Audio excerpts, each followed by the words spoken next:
આજે તો સવારમાં જ ઉઠતા વેટ થઈ ગયું હતું મોટું કાંડ, પણ શું ઘરમાં ન હતો રોટલીનો લોટ કે ન હતો ભાખરીનો લોટ. તો હેલો એવરીવન, જય શ્રી કૃષ્ણ, કેમ છો બધા? Welcome to my mini vlog.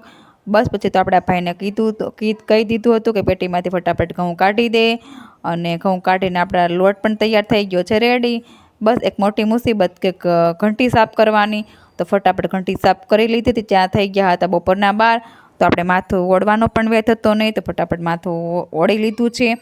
અને ત્યાં બપોર થતાં જ મને લાગી ગઈ હતી મસ્ત મજાની ભૂખ. તો આપણે રોટલી, ચોળી, બટેકાનું શાક બધું લઈને બેસી ગયા હતા. બસ પછી તો આપણે હાથમાં આવી ગયું હતું બાલાજીનું પડીકું. તો તે પણ ખાઈને આપણે આવી ગયા હતા શેરીમાં માંડવી ફોલવા માટે, કેમ કે જલ્દીથી ફોલાઈ જાય ને માંડવી. તો આ બધી હિરોઈનને બેસાડી દીધી છે માંડવી ફોલવા માટે. પછી તો ડિનર બનાવવાનું હતું રેડી. તો આપણે ભાખરી અને ચા બનાવી દીધો છે. તો મારો વિડીયો સારો લાગ્યો તો લાઈક સબસ્ક્રાઈબ જરૂર કરી દેજો. Thank you viewer.